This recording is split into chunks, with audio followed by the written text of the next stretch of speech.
Welcome to today's Explainer, where we're actually going to take a wildly different approach to self-improvement.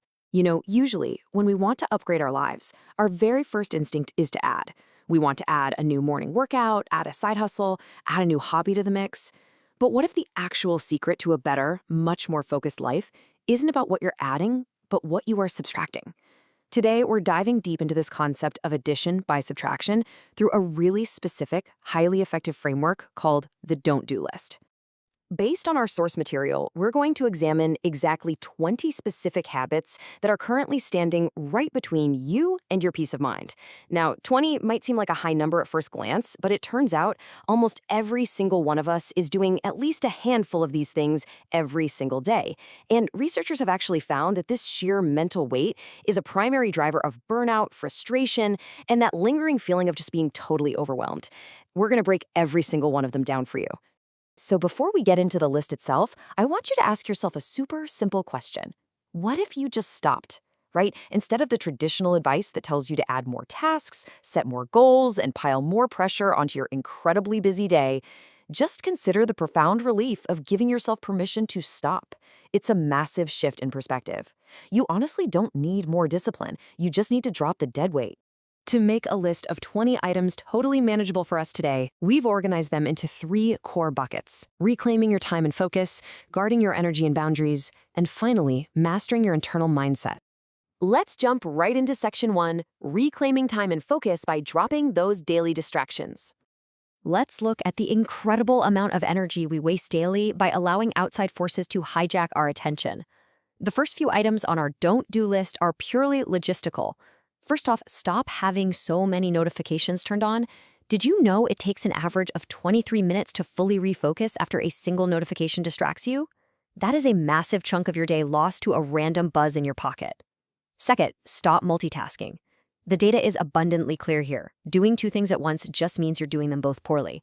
In fact, studies show multitasking actually temporarily lowers your effective IQ. Third, stop agreeing to endless meetings that could have easily been a quick email.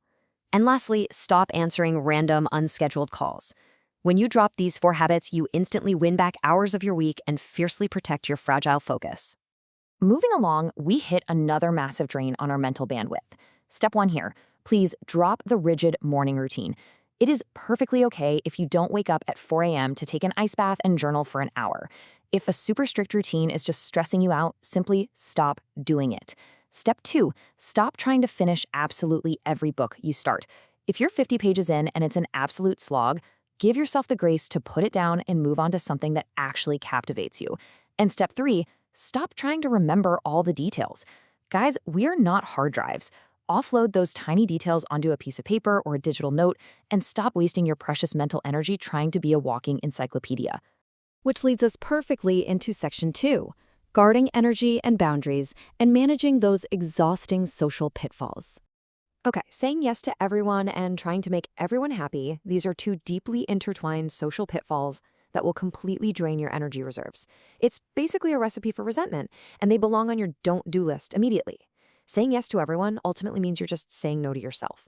And trying to make everyone happy, that is quite literally an impossible task. You will bend over backwards, totally exhaust yourself, and people will still find a reason to be dissatisfied.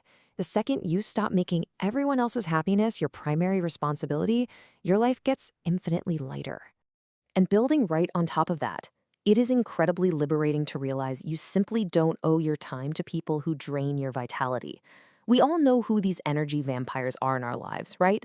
They're the chronic complainers, the relentless pessimists, the ones who leave you feeling completely depleted after a 20-minute coffee date. You have full permission today to drop this habit. Surrounding yourself with people who uplift you isn't just a nice to have, it's absolutely essential for your overall well-being. But as much as we need to protect our own energy, we absolutely must respect the energy and boundaries of others. This brings us to a major professional faux pas on the list.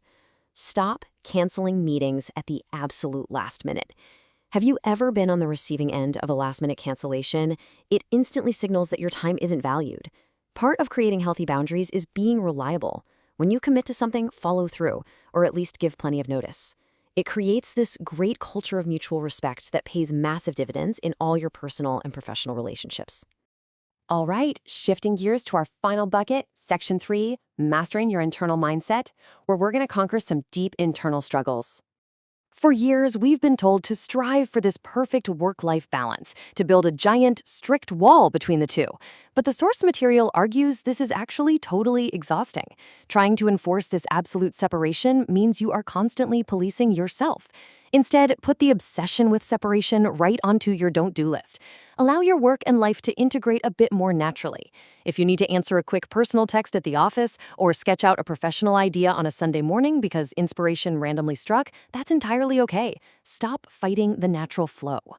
Similarly, we really have to recognize the absolute detriment of short-term thinking. Go ahead and put short-term thinking on your don't-do list right now. When we make decisions based solely on immediate gratification, we usually steer ourselves right off a cliff. Think about hitting the snooze button instead of waking up to work out, or doom scrolling on your phone instead of working on that passion project. Short-term comfort almost always steals from your long-term joy.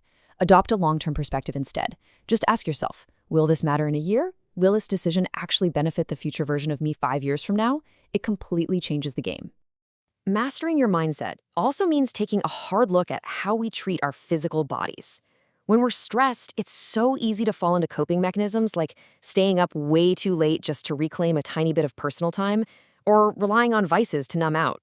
Maybe it's eating for comfort rather than for fuel.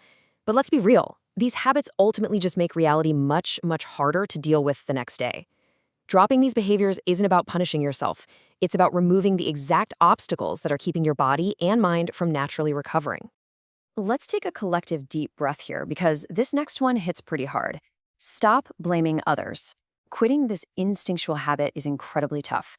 When things go wrong, it feels so good in the moment to just point the finger, to blame the economy, your boss, your partner, or your upbringing. But doing that strips you of literally all your power.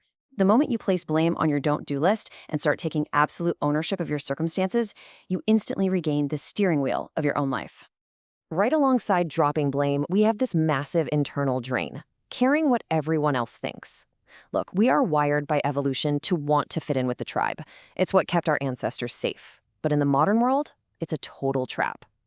Imagine the sheer, exhilarating liberation of waking up tomorrow and no longer expending a single ounce of your energy, caring about the judgments of people who don't even really know you. You have to stop letting the imaginary opinions of others dictate your real-world choices. And just like caring what others think, we lose a staggering amount of our daily bandwidth to overthinking. How many times have you completely paralyzed yourself by running through every single worst-case scenario before making a simple decision? Overthinking just creates problems that weren't even there to begin with. Add it to the don't-do list, for sure. Learn to gather enough information, trust your gut, make a choice, and just keep moving forward. Finally, we arrive at the 20th habit on our list. This one easily carries the most weight, and it is the absolute thief of joy. You simply must stop comparing yourself to others. In this modern age of perfectly curated social media feeds, it is easier than ever to feel like you are somehow falling behind. But remember, you are running your own race. The only comparison you should ever be making is between who you are today and who you were yesterday. Well, we have definitely covered a ton of ground in this explainer today. We've seen how letting go of these 20 things, everything from simple phone notifications to the super heavy burden of social comparison, frees up massive amounts of space for what actually matters in your life. Remember, true growth is so often about subtraction, not addition. So my final provocative question to you is this. Out of all these 20 habits we just broke down, which one are you going to stop doing today? Take your power back. Thanks so much for joining me on this explainer, and I will catch you in the next one.